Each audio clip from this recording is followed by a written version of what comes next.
tonight. Yeah, it's a very special broadcast for all of our local listeners, and we'll be getting right back to the Darlene McCoy Nightly Spirit Show.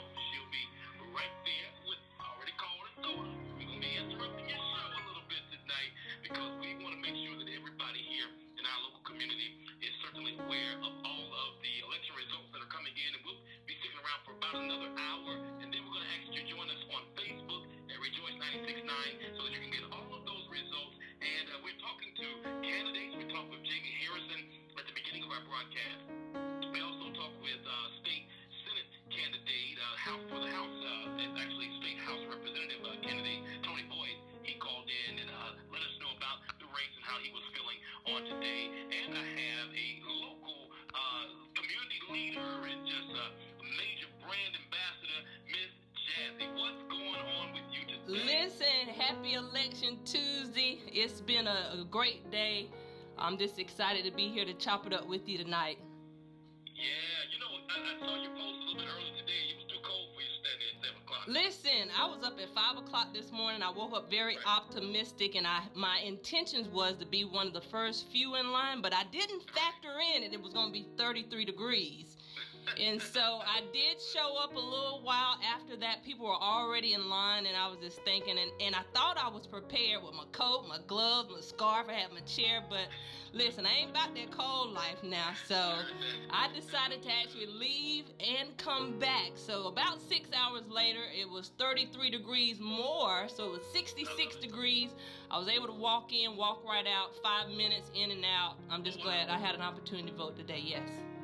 By the time you ended up voting, you literally were able to get in 5 minutes. Literally, I walked in and went straight to sign in with my license and went straight to the machine. There was no waiting process. You know, what's interesting is that many people were talking about that, and we actually got a news ticker in a little bit earlier today saying that South Carolina GOP representatives were actually a little bit discouraged because there wasn't that swell of that election day vote that many Republicans were depending on, and that of course that doesn't look good as it concerns Donald Trump's move to the White House. So what are your thoughts? Are you optimistic about this particular election? You know, I'm not asking you what side you're on, but just, you know, what's your feeling? Well, my feeling is that I feel that this is the most turnout ever in the history, of course, and just being, you know, myself personally, I felt like all the early voting was going to make it easy for us that were voting today, and that turned out to be so this afternoon because I really anticipated it was going to be an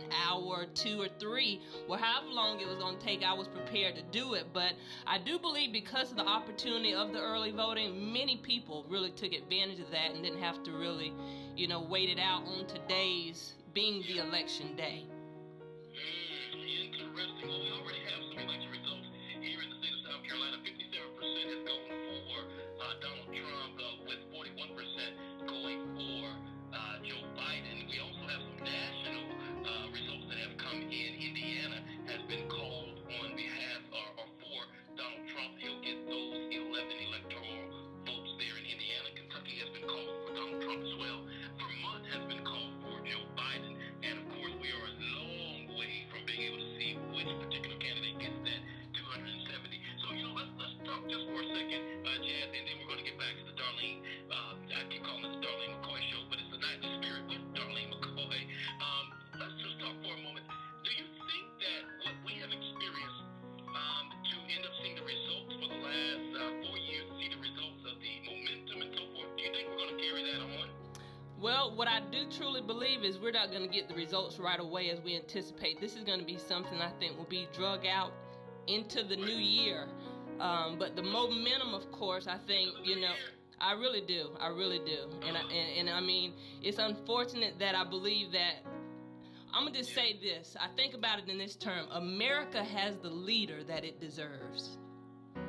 And one thing that I've continued to discipline myself to do, and I want to encourage for those that are listening, and I've heard this all across social media and other platforms, is we have to pray for our leaders. We just have to.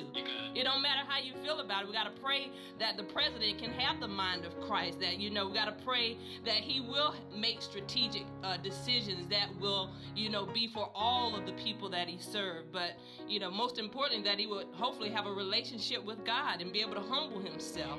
And so there's just so much when it comes to which side are you on, because, you know, we've described it as the lesser of two evils, you know. I mean, I've actually spoke with people personally today that I know did not cast their vote. And, you know, for me, it was just a civic duty to do it. I think about those that died and sacrificed for me to be able to vote. So, you know, at the end of the day, it's just a matter of trying to vote our values, because, you know, there's problems on both sides, but we got to have really people on both sides of the table that, can we all just get along? Come on now. That part. I love it. All right. Well, I know that you'll be out there still working hard and getting people the information that they need in order to make informed decisions. And, you know, I've really been enjoying watching you just, you know, be that person that really inspires and motivates individuals all across the upstate to stay connected to the matters of our time. Absolutely. And it's always my pleasure. So I appreciate the opportunity to share my heart tonight, but I really want the listeners to hone in on this. Take this point to heart. It's just that our leaders, regardless of whoever it is, pastors, presidents, governmental leaders, state, city, however they play that role, our leaders carry a great deal of responsibility, and it is our duty, for those of us that are believers that can really get those prayers into the third dimension, those intercessor ones, it's our duty to help them fight their spiritual battles, and it's really beginning with prayer. And so I challenge us, those that are listening, we have to really pray. This is, you know, I think the momentum behind what's happening is people are sick and tired of seeing what it is, but you got to understand we've got someone that I believe stepped in office that, for one, wasn't politically correct and does not have the values that we as believers may have. But we still have to pray that he will make decisions that we know is going to influence, not only have a direct influence on our families, our cities, our churches, our laws, our schools.